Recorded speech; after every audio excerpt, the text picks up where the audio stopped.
Welcome back to Unstabled. I am Jeff Steckel, your co-host and longtime mainstay on this AFC South show, as well as Unstabled. And we've got Justin here, Kingmaker Sports, over at Kingmaker Sports. Keep it pretty simple. Yeah, and he was fills in for me quite a bit on this AFC South show. How are you doing, man? Oh man, I'm just ready. Preseason's in the books. I'm ready for the real stuff to begin. We actually get to see the starters going forward. Yeah. We didn't see them in the last game, but our practice squatters and non-team players were better than the Bengals. Way better. Way better. Yeah, they smacked the shit out of the Cincinnati's practice squad and probably not going to make the cuts. But hey, yeah, I doubt from what we saw, there's very many that make the active 53-man roster on Tuesday. Probably not. So I think we got a good show. I mean, several weeks ago, we did the way too early playoff predictions, or not playoff predictions, but season predictions. I think we're going to kind of revise that given new, injuries, new declared starters. So we're gonna dive into what we think is how the season's going to unfold. Position battles. I don't think there was anything majorly surprising going on. There was a lot of returning players, so they kind of already had their spots solidified. Yeah. Still look at it. And just kind of wherever else our ADHD brains will take us. Sometimes we stray off into other topics. Yeah, we got some time to kill, so why not? It is Sunday. I don't know exactly how many days until the Colts kick off. But it's right around the corner. I'm not doing the math right now. But they do kick off against Miami. And the biggest question here is, can they finally get that monkey off their back and win week 1? Can they? You think they can? Can they? We'll look at that matchup probably a little bit in this episode. I mean, we need content for a future episode as well going into the regular season. So we're not going to completely overanalyze at this point. We still don't know technically the 53-man roster yet. So we can do a little bit of a prediction for it, just a little. Yeah, we'll get a bunch of surprises on Tuesday when they do that. That's the league deadline to get down to that. There's always some surprises that get cut. There's always some shocks or whatever. So we'll see what happens. But I think right now, obviously, the quarterback position has been set by Steichen, at least as far as Daniel Jones and Anthony Richardson go, in that order. And the number 3 spot was getting battled out by Bean and Leonard. And I think consensus says Leonard probably took it. They usually roll in the season with three active quarterbacks, and it's probably Riley Leonard. I do want to temper probably Riley Leonard should be our starting quarterback, people. Yeah, let's calm down on that. Riley Leonard should be our QB3. That's the trend that should be going around. But I don't think it was ever Bean, man. Like, it was never Bean. I'm sorry. I know. Like it was never the Titans. Never Bean. Correct. There's just always 1 yard short. Dude. Riley Leonard looked awesome. He looked so good. This whole preseason, he hasn't done anything wrong.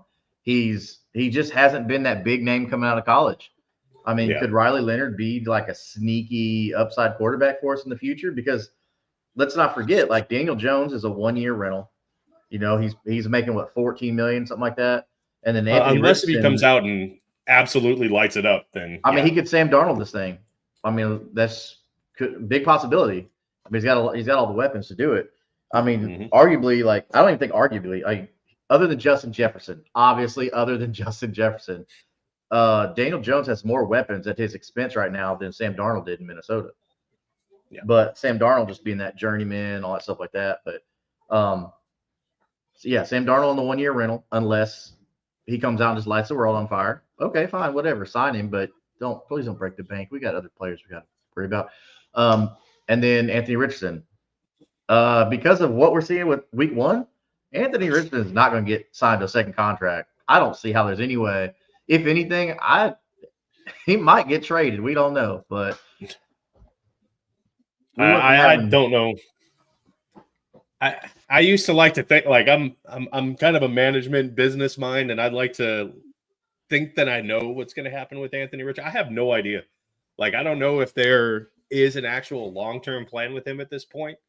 Like, are they trying to sit him and learn kind of how many believe thought that he should have done coming out of college immediately, sat and learned and got an actual, like a good veteran. Like, I'm not talking mid, I'm saying an actual veteran that could show him the ropes for a couple of years and then, put his feet to the fire, so to speak, instead of just, immediately into the frying pan. So I don't know if that's the route they're going, if that relationship is just done. Like it seemed like his agent is not happy, and it's just his agent's pissed. Yeah, it seems like it's gonna turn into a combustible situation. So, but I mean, you're right though. Like, why wouldn't the Colts finish off seeing what they got? Because chances are, if he's not doing well, then you got Daniel Jones. You just pay him the money. Well, I'll give you and this is from a management perspective. It's they're covering their ass. I think this is Ballard realizing that maybe taking him fourth was not the correct call, and he's trying to correct that. I don't know why you'd correct it with Daniel Jones, though. I feel like there might have been better options out there that were a little more proven. I'm not talking like Russell Wilson, who's clearly on the back nine.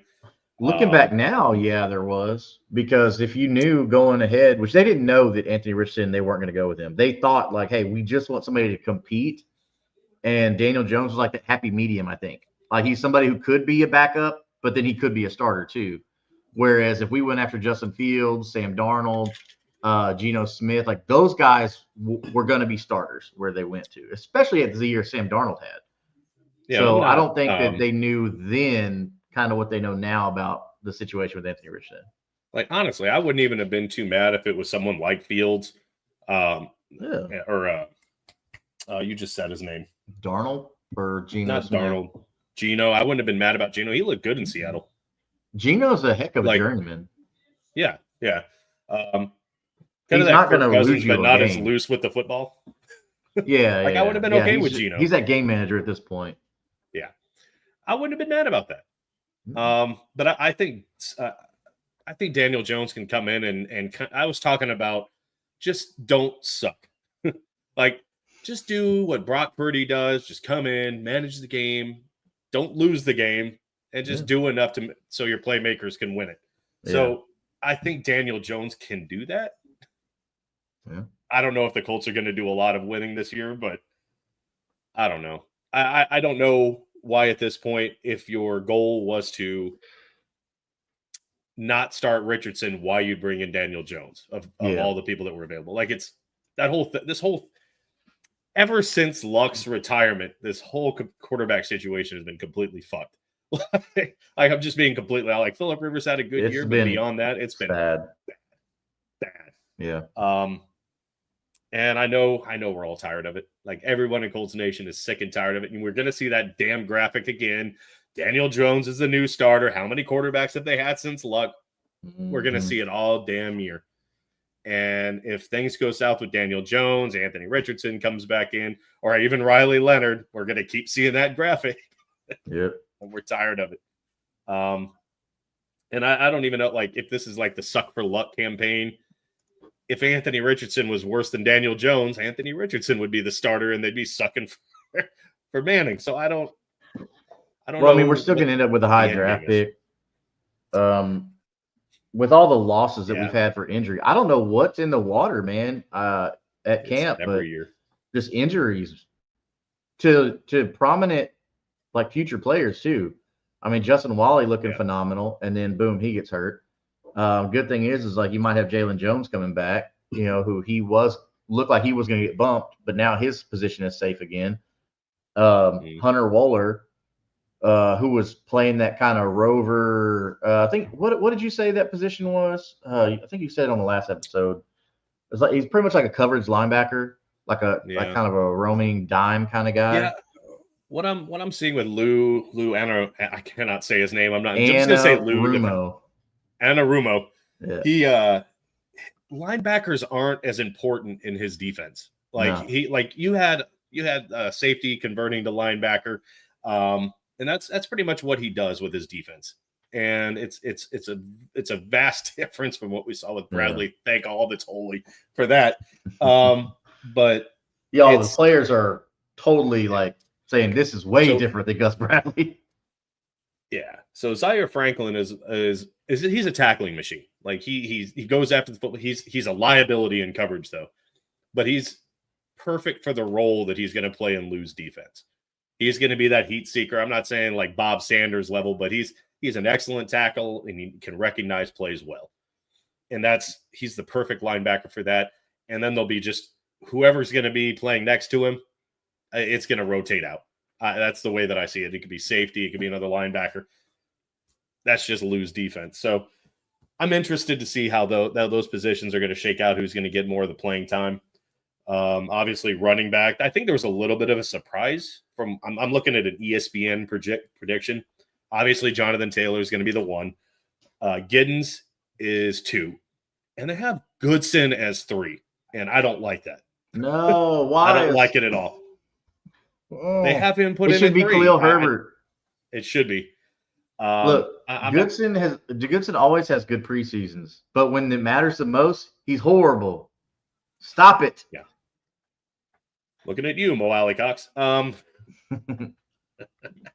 man. I don't like that 3 spot. I don't like Goodson there. I didn't really even want him on the team this year, to be honest. I thought when they brought in Khalil Herbert that he would be the 2 or 3 behind Jonathan Taylor. Obviously, when they got Giddens, okay, Giddens should probably be 2 and Khalil at 3. I don't like Goodson, and I don't like the idea that Khalil might not even be on this roster unless if they carry 4 backs. I don't like Goodson over Herbert. I don't like it. Just give me Taylor, Giddens, and Herbert, man. Those should be your 3. Mm-hmm. And we were talking about weapons, and we were talking about like we don't have a superstar at wide receiver. Like we just don't have that. We don't have that Jefferson, that Chase, that we just don't have it. But the wide receiver group that the Colts have, they're all different skill sets. They're all very talented. They're all not at the top, of the position, but collectively they make a really good group. They have all the tools you need to be a winning football team. Oh, for sure. Because if you have a whole bunch of good receivers, who are you going to cover? Yeah, at least in Minneapolis, you have it's a good problem. In Minnesota, at least in Minnesota, you cover Justin Jefferson, and then, when Jordan Addison gets back from suspension, then it's like, who do you cover? Like, who are they going to throw the ball to outside of Justin Jefferson when Addison's not there? Yeah. So obviously, Michael Pittman, big body, Josh Downs, your between the hashes, your possession guy, and he's shown flashes to be a deep ball catcher too. Alec Pierce, he's your burner. Adonai Mitchell, I feel like he has the most potential here to be the 1 at this point. He's had 2 really great camps, and it just didn't translate into the season. Hopefully that starts translating into the regular season, and he can be that guy. And then, of course, you have Ashton Dulin and Anthony Gould, who are pretty much mostly going to be special teams. I think Dulin at times has filled in well at wide receiver when needed. And that's obviously why he got, another extension, just because of his versatility and he brings a lot to a lot of different groups. So I'm fine with the wide receiver group as it is. I hated the tight end group before the draft. I hated it. I got a little excited when Mo Alley Cox was gone. And then they re-signed him. I do like Drew Ogletree. I'm not even sure if Jelani will have a spot on the team. I don't know if he did enough this season to we got a special guest, no name. It's looking like Jelani. I highly doubt they carry 5 tight ends, and it's looking more like Tyler. Obviously, Tyler Warren will be the 1. Mo Alley Cox and Ogletree should be relegated to blocking. Honestly, I'd rather cut Mo Alley Cox and keep Jelani, but there are people who paid a lot more money than me. Because there's so many tight ends on the roster, man. It's ridiculous. Yeah. I mean, outside of Tyler Warren, because obviously right? Like It's you a don't even have steep to. drop. Oh, yeah, it's not Steep even. drop. These other guys wouldn't even be considered as starters in the NFL. Like I don't even think these other guys would be tight end twos in the NFL. No. Jelani maybe I think just because of his athleticism, Yeah. but if Molly Cox wasn't as tall as he is, there's no like he's not He's athletic. a Other than the fact that he's he's a tall, good man. blocker. He's a good blocker. But do you think he's better than other tight end twos that are on other teams? Oh no. Like, could you imagine if we rolled into the season with Mo Alley Cox, Drew Ogletree, and Will Mallory? Oh my god! I would Like, love if we I'm could make a praying to the deal to football go gods. after Michael Mayer from the Raiders, a big time Anybody, guy out of Ertz, Notre Dame. anybody, No, don't say anybody because Ertz is anybody. old. Ertz is old, dude. Don't That dude's care. walking around on like half a leg. I don't care. I still say he's better than Mo. I'd give like a fourth or a fifth, maybe a fifth, and see if you can get Michael Mayer, and then give them Mo Alley Cox or somebody else, and let them deal with Like, that. I was saying trade in for Kyle Pitts. Like, I still feel like I don't think he's been used right in it. I would have been fine with it, but he's not going to be cheap. Even Warren. at this point, he's not going to be cheap. Yeah, we got Warren. I'm excited to see what he can do. This position group looked like Duke before they got him, and now I'm okay with our tight end room. I'm fine with where it is now. Pray to the football gods nothing happens to Warren like it seems to be happening to everybody else. Only one guy on some wood. Our offensive lineman, I feel like that's been set with Ryman, Nelson, Bortolini, Goncalves, and Braden Smith. Yeah, the depth behind it has me worried. You ain't lying. Those backups did not look good against players that are trying to make the cut. They did not look good. It's concerning. I don't like that. I don't think you draft backup linemen early. No. Maybe that's something we can target mid to late rounds next year. I don't like that they let. God, who is it?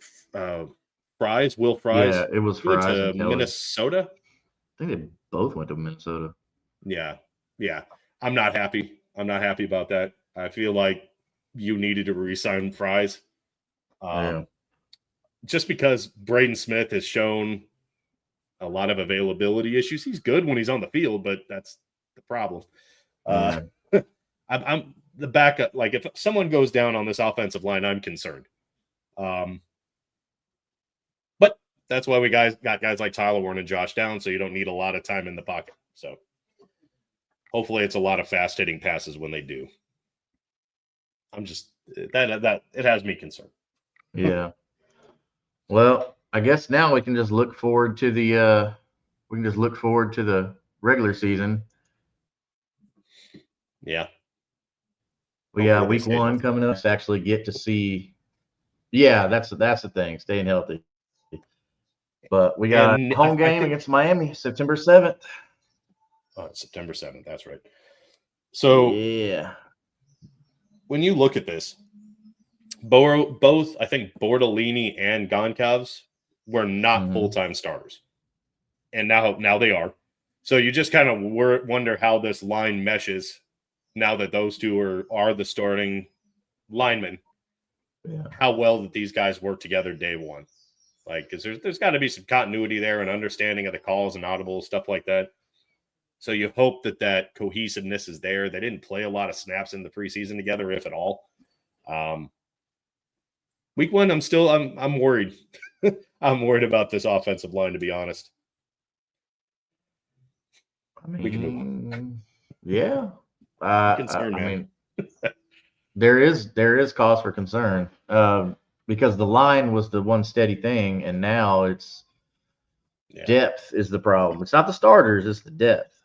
And then you got to worry about the relationship in game, in certain situations where Ryan Kelly being the center, he's the focal point. He's the no pun intended, the center of all of that to talk and communicate. Hey, this is what we're seeing there.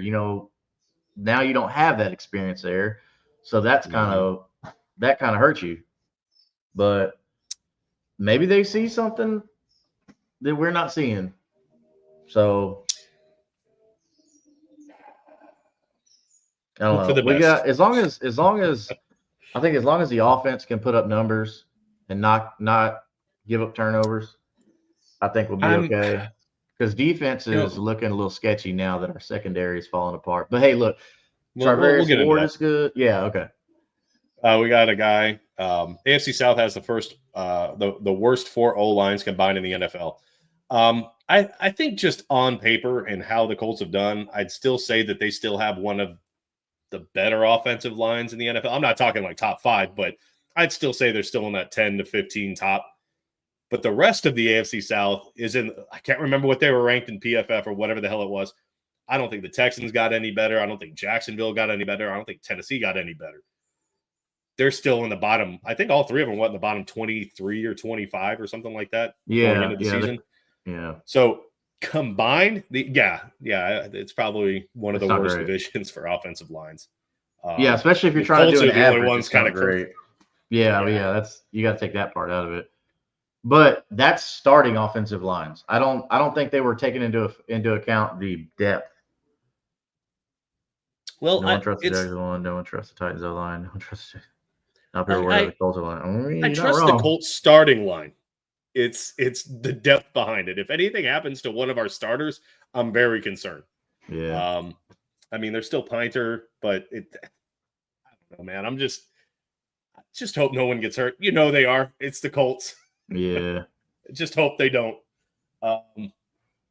Yeah, we're going to move on to defense. I don't think there's a whole lot of surprises on this defensive line. Obviously, Pay, Buckner, Grover, and Latu. There's still Taekwon Lewis, Ibukum. There's a lot of depth at edge, man. Like I said, Taekwon Lewis, Ibukum, JT Tua Malao. I don't know. I hope I'm saying it right. And I'm just going to call him Adi Adi because I don't know. I'm not even going to try. I really like JT. I think he had a pretty strong, not Jonathan Taylor, defensive end JT. I think he had a strong preseason.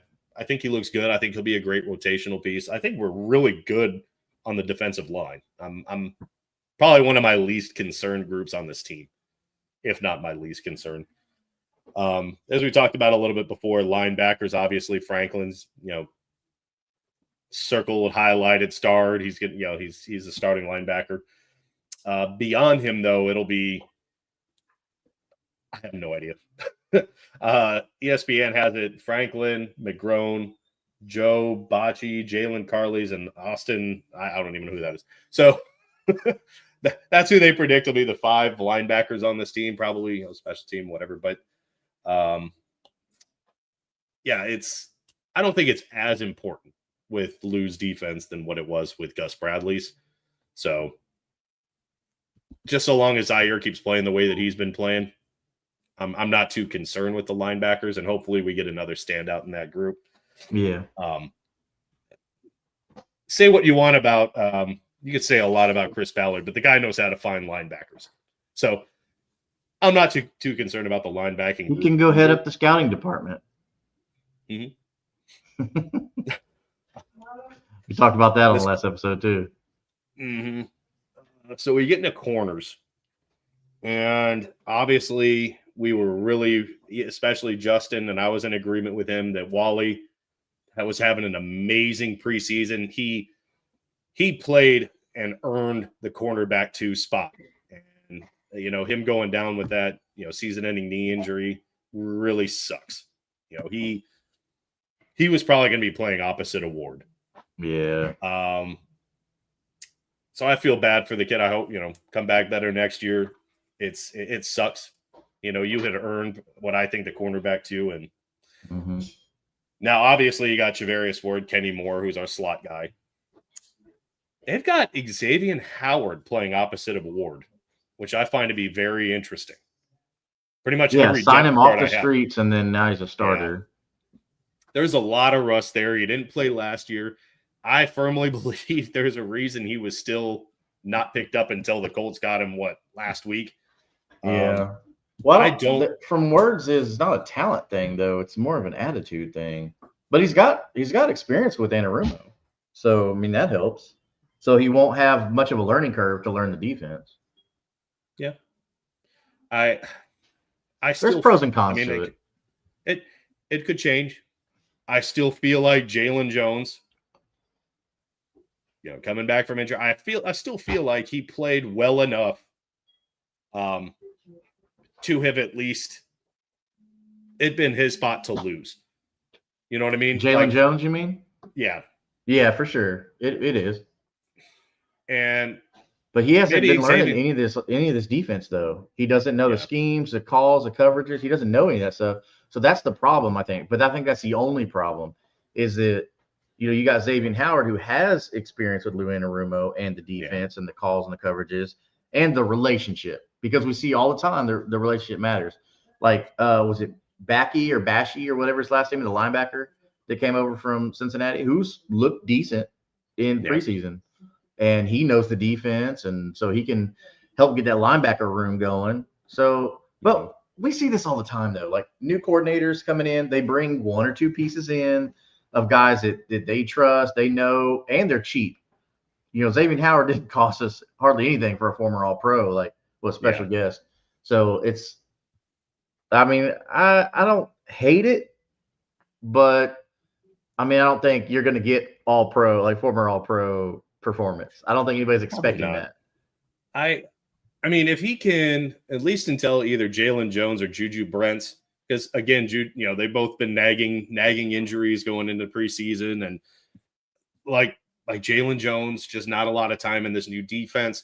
So maybe by default right now, Howard is your guy playing opposite of Ward, maybe for a few weeks. Yeah. Until Brents and Juju get some more reps in, that kind of thing. I don't know if that's the plan or if it's Howard's spot to lose at this point. I don't know. Yeah. But it's like you said, it's really interesting that this guy just basically came off the streets and he's our corner too. But hey, at least we got Ward. If we didn't have Ward, our secondary would be so terrible. So yeah, it's looking like those two pickups in the offseason are paying off already. Yeah. So that's good for Chris Ballard, but Shane Steichen, though, you're still very much so on the hot seat. Oh, I think they both are. They are. They are. I'm just saying, like, at least Ballard can say, well, look what I did. Look what I brought in, But that's kind of cheating because then you're too little, too late. Yeah. But you're right. So we get into that safety spot, and it's, a 7th round pick, Hunter Wohler, went down. So that leaves the room to the other guy we were talking about, Cam Bynum, who Chris Ballard picked up to play, obviously be our starting safety. Behind him, there's Nick Cross, Rodney Thomas, and Daniel Scott. I'm still honestly shocked that Rodney Thomas has a spot on the roster. I feel that it's a little surprising, maybe because of Hunter Wohler, but yeah. Well, good thing Cam is Bynum, Wohler and Wally aren't going to count against the roster because they're going to be on season-ending IR, so that's going to help a lot. Yeah. I liked what we saw out of Nick Cross. I was a little bit pissed off at him last year in the preseason because he's the one that took down Downs, but he played well. I was so pissed. I was ready to cut him, but what sucks is he came out and did okay. He did good. I couldn't be that bad. I can't. How can I be that mad at you? Yeah. And let's be honest, I don't know if our offense, they were not looking good.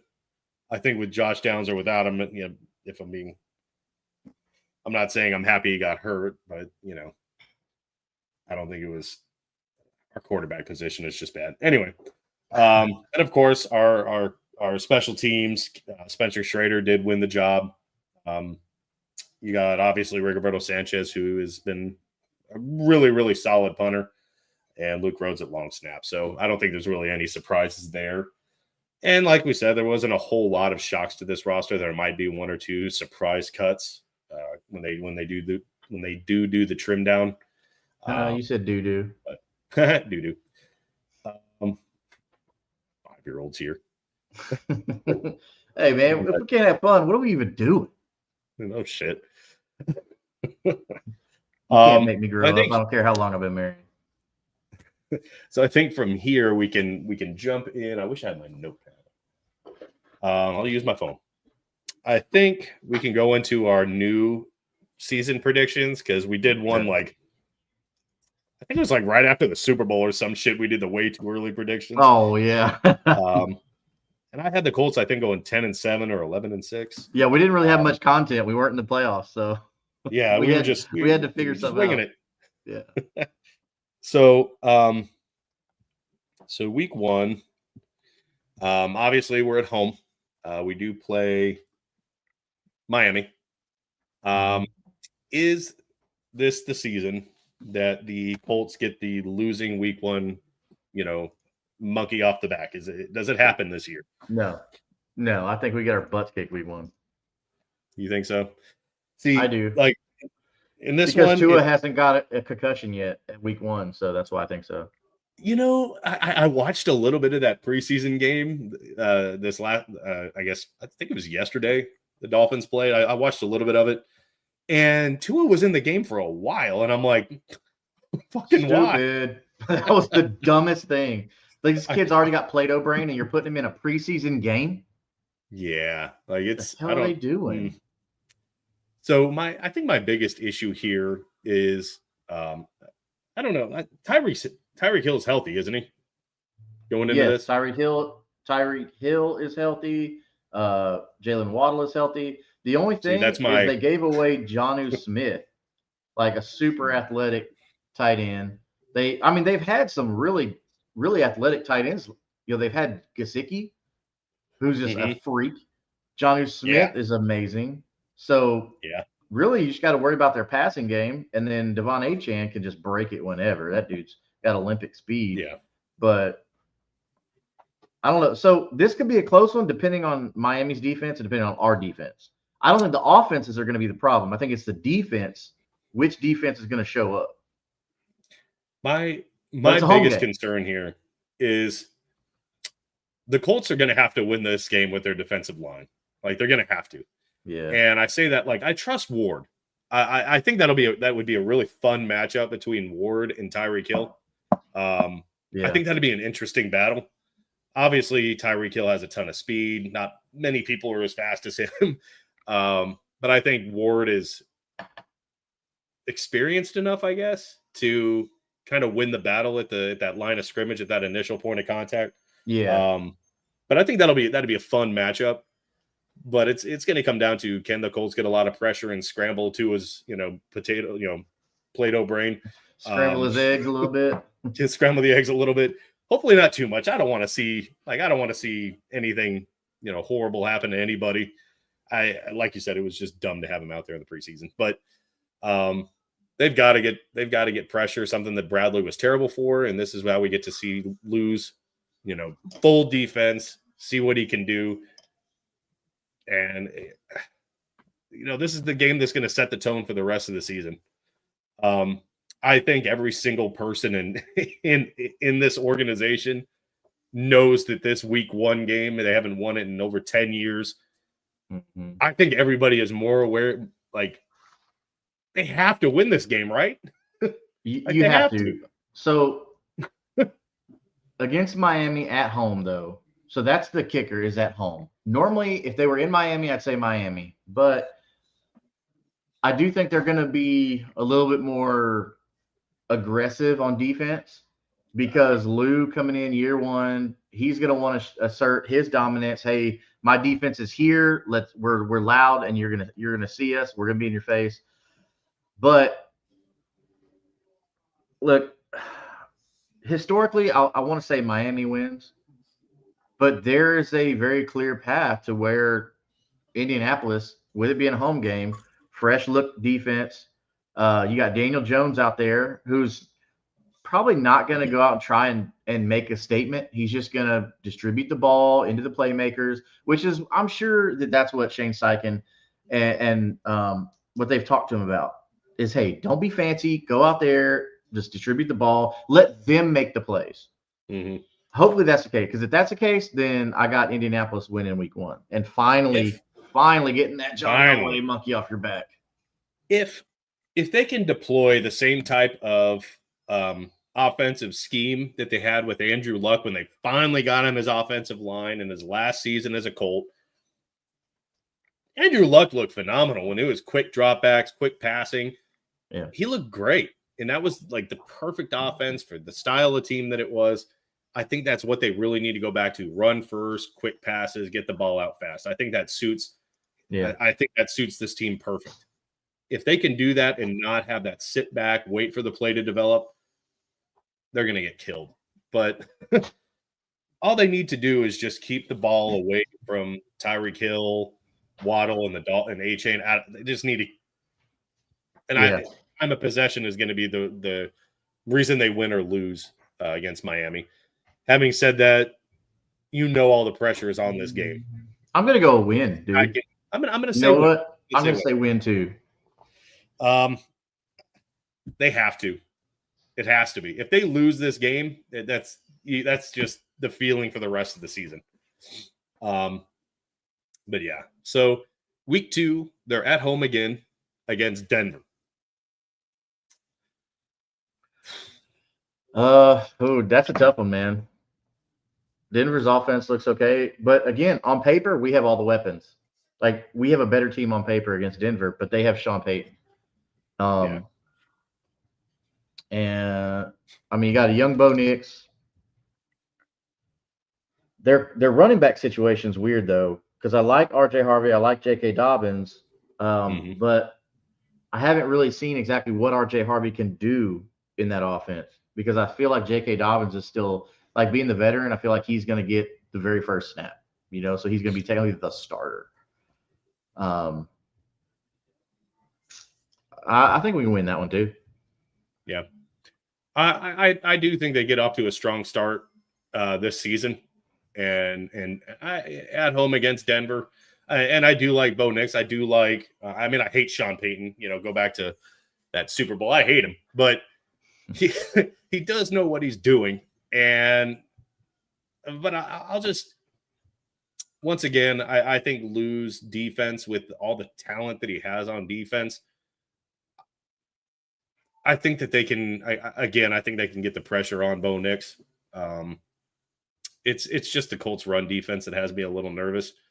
Same thing, against the Dolphins. But I'm going to say win here, and I'm not playing a homer because I think it gets worse as the season goes on. But yeah, I think that they give us kind of a false sense of hope here going in the first couple of weeks. So I'll be right there with you and say win as well.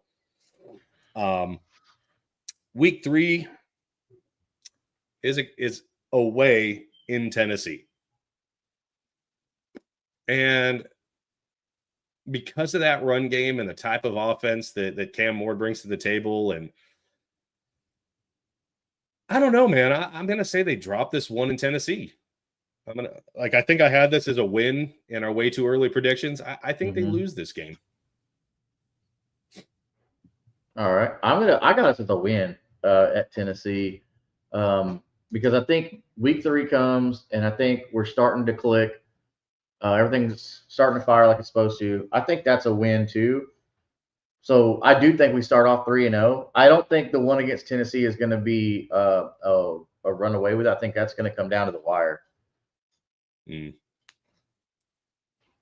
And I could see that, but I just also don't see that this team, this roster, Shane Steichen going 3-0. I hope I'm wrong. I just don't see it. That's fair. And then the Colts have to travel to the Rams, which I'm also going to say is a loss. I'm going to say they pick up 2 and drop 2 in a row.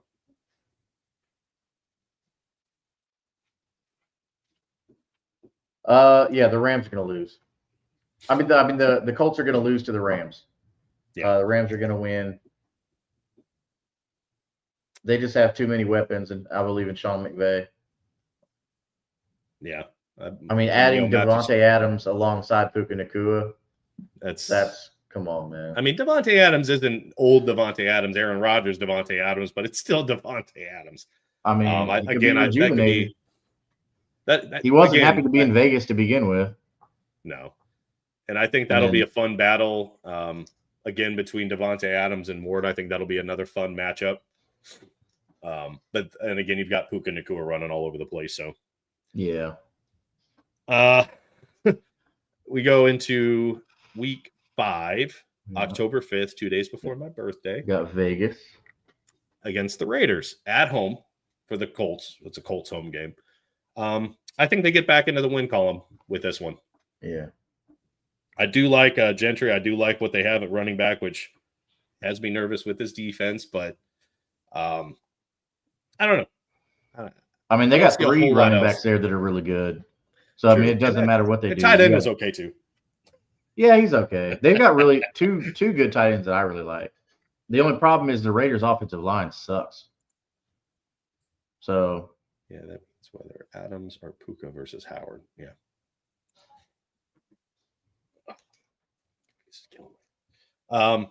What do you think? You think it's a win against the Raiders? I do think it's a win against the Raiders because I feel like our defensive line is just going to demolish that crappy offensive line of Vegas. And it's a home game, so you know they have the fans behind them. Geno's a journeyman. He's not a game winner. He's not Patrick Mahomes. He's not going to go out there and get it done on his own. And they, other than Brock Bowers, I mean, it's not like they have a bunch of great weapons. I mean, Jacoby Myers is good. He's not great. I just think they're going to be leaning on that double tight end set and just running the ball. But our defensive line is our best feature on our team. So I think the Colts win that one. And I don't think it's going to be that close, to be honest with you. But we got another home game after that, so that's good. If we can win that and keep that momentum going. Yeah. October 12th, at home against the Cardinals. I think this would be a really fun game. Like I'm never been really big on Kyler Murray, but I love Marvin Harrison Jr. I still think that the Colts should back up the truck of trade picks to Arizona just for the nostalgia. Get Marvin Harrison in the building. It's never going to happen. I mean, give him Pittman. I know some people aren't going to like that, but give him Pittman. Oh, I'd take Harrison over Pittman for sure. Yeah, I would too. I mean, I love Michael Pittman. I love don't get me wrong, but the nostalgia, that's the only thing we're talking about, nostalgia. Yeah. Hey, I've said it over and over. See, this is where we go off on a separate tangent. If the Colts are in one of the top picks, which means they, according to us, they've got to start losing some games here. But if they're if Arch Manning declares and the Colts grab him and they can make a trade, we'd still have Manning to Harrison. That would be awesome. I don't care what anybody says. Just to hear Stankovic say that over the loudspeaker, that would be awesome, man. Like, what year is this? Yeah. That'd be a lot of fun. Heck yeah, but yeah, so I think this could be a really fun game. I mean, Kyler Murray, obviously more of a scrambling back. I think the Colts have struggled against that. And he's more of those, like, you know, fuck it, Harrison's down there somewhere, some kind of quarterback. So, and Harrison can get under it and get it. So I don't know, man. Yeah. I feel like this game could go either way. I really do. Well, let's just hope that James Conner's healthy then, because I don't want to see the potential of Trey Benson. I think their backup running back, Trey Benson's lethal, and I don't think they've realized that yet because they're still believing in James Conner, the veteran. I don't know. I got us beating Arizona on this one, finishing out the 2-game home stretch. Because Buda Baker's it. Other than that, their defense ain't great. I don't think their defense can hang with our offense, assuming Daniel Jones is still doing okay.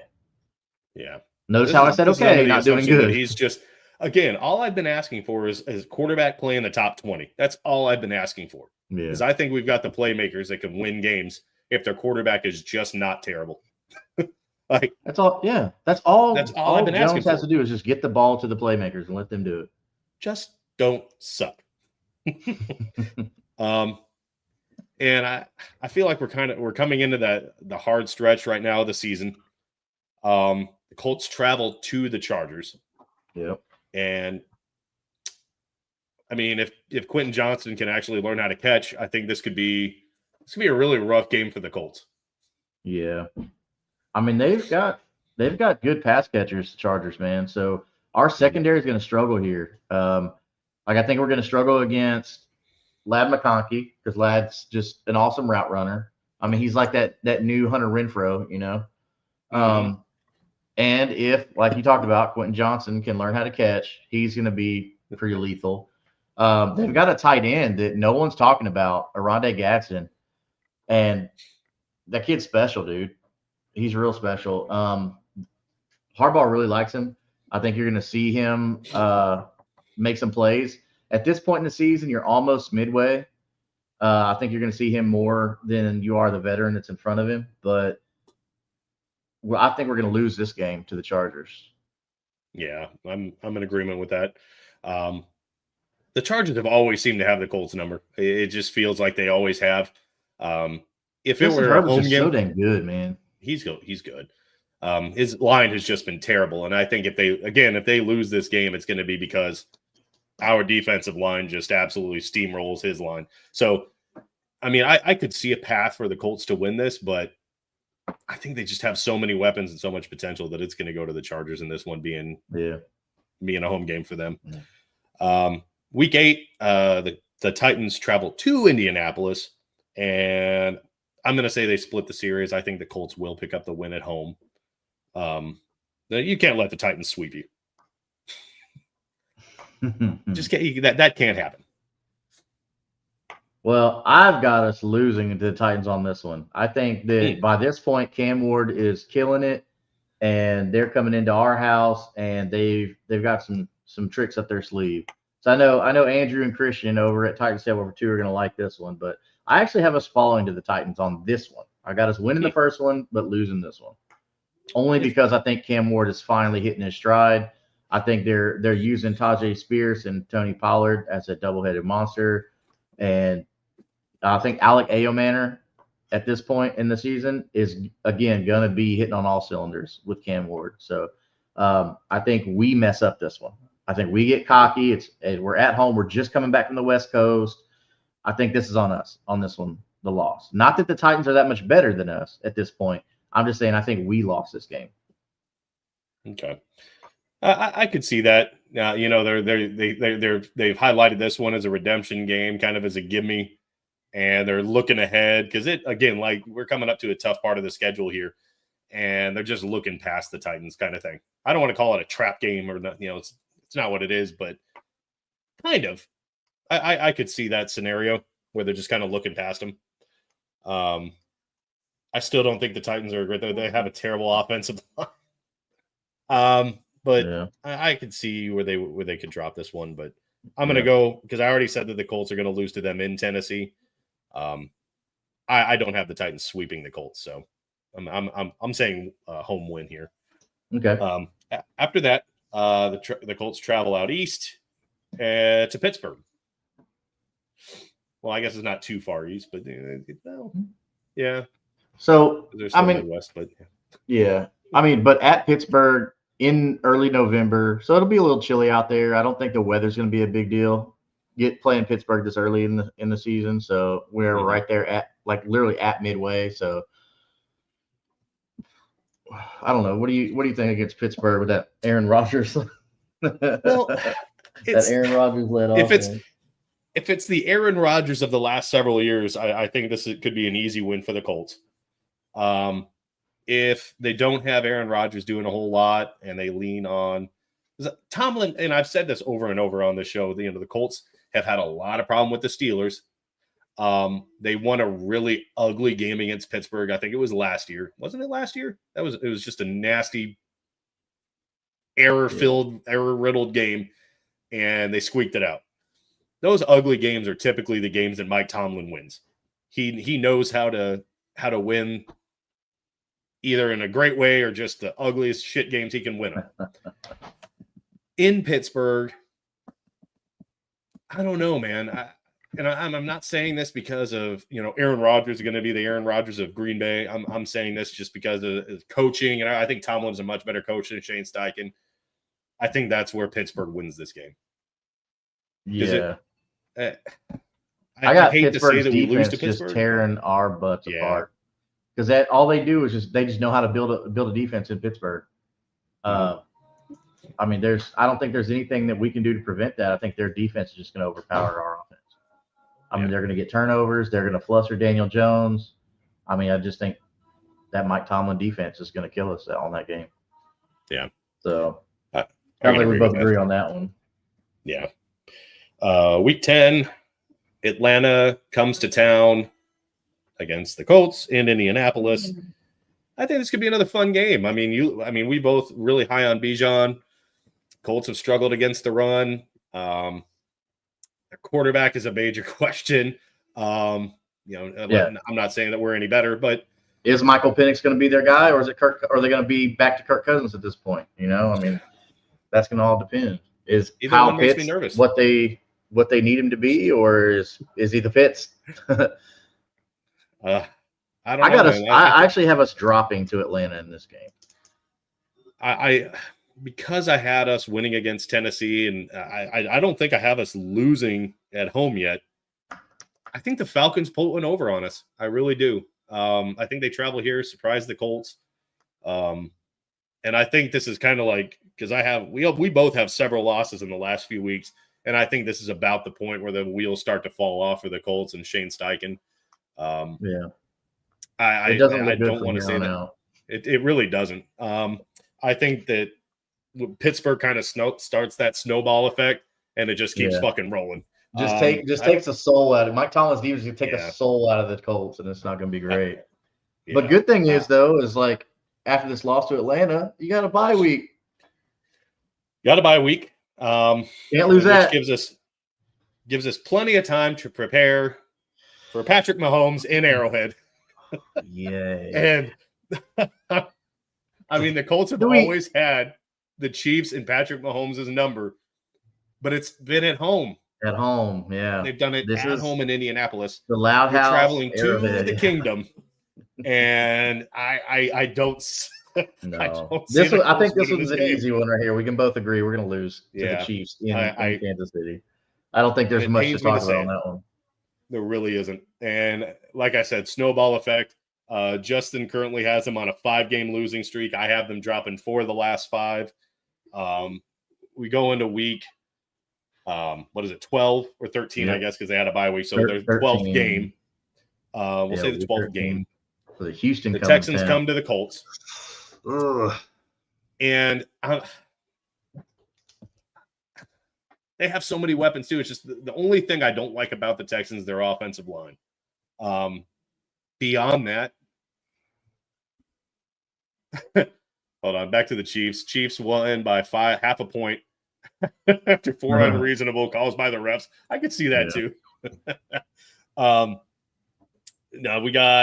the Texans travel to Indianapolis. This is always a fun game. It's always, even Peyton Manning's days, the Colts-Texans games were always fun. Always very competitive. I don't know. I don't know. I mean, in a vacuum, both teams are healthy. Yeah.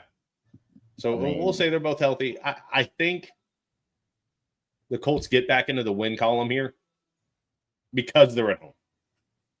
And that's the only reason I'm doing it. And I got the Texans beating us at home because I think at this point the wheels have fallen off, and the Irsay girls have already had these talks about replacing Steichen at this point. Because at this point, there's no way to have a winning record with what's ahead of you. So I don't know. I think Houston beats the Colts at home on this one. I'm mostly saying it just because they like to give the Colts fans a false sense of security. The Colts travel after the Texans to Jacksonville. And I don't think they get that monkey off the back. I think Trevor, Brian Thomas, and I'm not very big on Travis Hunter right now, but I think offensively they just beat the brakes off of this team in Jacksonville. And I know the boys over at Third and Teal are probably but I can't. I think the Colts they can't win in Jacksonville. They just can't do it. It pains me to say it, but I think Jacksonville beats the brakes off. So we both got a loss on that one. Because we could see that Liam Cohen offense just coming to fruition, man. Like it's good later backs, in the season. They got good receivers. Every position they're good, man. Like other than their offensive line, but I mean, maybe by this point they kind of get something going. I don't know, but we'll see on that. But what we got? So we both got them losing to the Jaguars in Jacksonville. And then the Colts have to travel again to the across other the side of country. the country to Seattle. Mm, It doesn't look good, man. I don't like no, that at all. I don't either. And But this, the thing is, Seattle don't really have much in their favor. I mean, no. yeah, they got Sam Darnold. They got a couple good running backs. They don't really. I don't think they really know what they're doing at tight end at this point. But they got Cooper Kupp. They got Jackson Smith and Jigba, who's good. But I mean, Seattle has a decent team, but their defense ain't great. If it's raining in Seattle here, if it's raining, I think the Colts win just based on our defensive line. I don't know, man. I think I'm going to hit another L here just because of traveling from Jacksonville all the way up to Seattle. I don't like it. That's a lot of air miles. I'm gonna say a loss. Okay. You're gonna say win. Yeah, and then we got Monday Night Football. I think they get the fucking brake speed off again. 49ers travel to Indianapolis. Yeah, Week 16. Going to be it close doesn't look pretty. No. I think the 49ers beat the snot out of them. So, okay. How are we looking at the last matchup for the Jaguars this season then? At home against Jacksonville, and let me see. Hold on. This matters. So I have the Colts winning 1, 2, 3, 4, 5, 6 games to this point in a lost season. I think at this point, the locker room is out. You already know that Ballard and Steichen are probably gone. I think Jacksonville sweeps. Especially after a massacre on Monday night. I think Jacksonville sweeps. And I fucking hate saying it. I have to go on this AFC South show and say it. I think Jacksonville sweeps. And it's all right. And this I'm with you. I agree with you. So I guess it's going to come down to there's not going to be much to flex. So the last game of the season, Indianapolis at Houston, which you and I both are going to be at. It's a flex game according to the schedule. But I think way before this, I think probably even before the bye week, I think they're going to be looking at this and be like, okay, we don't have to flex this. Just make it a noon game or something. Yeah. Because it's not going to matter. I think the Texans probably will have the division sealed at this point. And the Colts are playing to hopefully be in the top 5 to 10 picks. Yeah. So again, I think the Colts close out the season. They might fuck around and win this game because I don't know if the Texans are going to have anything to play for. I don't know. You know, this is a tough one. I went into our way too early predictions and said that the division was going to come down to this game. I don't believe in that at all. And I think even if Anthony Richardson was the starter, I probably would be saying the same thing. But I think because of the decision to go with Daniel Jones, I honestly would think that Steichen has already started to lose this roster. I really believe that. Yeah, a lot of the how are you going to go with Daniel Jones and not the guy you picked fourth? Like, it's just, I'm not saying that Anthony Richardson would have been the better choice or the better quarterback or the better whatever. Yeah. But if you're going to have a lone blow season, fucking give the reins to him one more year. If it's the same shit, you know what to do. Yeah, exactly. Daniel Jones, you don't know what the fuck you're doing. Right. Like, it's just, I think he's already started to lose this. Yeah. Oh, he said Jags sitting players, Jags lose. Why would they sit players? Well, I think it's going to come down to Jacksonville and Houston to win the division. But so the flex, the last one, they're at Houston, and let's say they don't flex it, they just make it a noon game because there's nothing going on here. I mean, we got nothing to play for except an early pick, so I don't think there's a reason to win here. I think you let the Texans win it. Yeah, even if it's a home game, you know. And that's the only reason I say they fuck around and win this game because, hey, we're fighting for jobs next year, kind of game. I don't know. Didn't we criticize the Giants for that? Yeah. And now here we are talking about the same thing for Indianapolis. Mm-hmm. Yeah. If Steichen's even the coach at that point, I don't who think says they don't bring Jeff Saturday back? Jeff, just let it ride. it doesn't matter. Like midseason firings never do anything for anybody. No, let's let Jim Bob Cooter be the interim head coach or something. So Carly I have Ursay the down there Colts. calling plays. 1, 2, 3, 4. I have a grand total of 6 and 11 is where I have the Colts. That's what I have. But we have a couple of different wins and losses though. That's what I got. Yeah. 1, 2, 3. I mean, we'll see. We'll see how week 1 goes. September 7th against Miami. So it's gonna be a home game. That's gonna be pretty nice. So that should be fun. I think two good offenses facing off. So I think that's gonna be good. But obviously we hope that we're wrong. Yeah, I got you. Hopefully we're wrong. You know, it's a different thing, and it does come down to that last week against the Texans, and the Colts are actually fighting for a playoff spot. We hope we're wrong. We don't want to see 6 and 11. That's not what we want. No. But would we love to make the playoffs? Yeah. Yeah. I'll take the playoffs over a top 5 draft pick any day. But we also got to be realistic with y'all, you know. Like 5 different teams gave up the number 1 pick at the end of last year. Yeah, they totally did. So I'm not saying it couldn't happen, but you know, hopefully the Colts. Hopefully we're wrong. Anyway, we got to wrap up. Justin's busy. You know, it's Sunday, so he's got to do family stuff. Totally understand it. We appreciate everyone in the comments. Make sure you like, share, subscribe. If you're a Colts fan, not a Colts fan, share it with them. Join in. And hey, have Jacksonville come in here because I had us getting swept, so they can come in here, flex their muscles or whatever they want to do.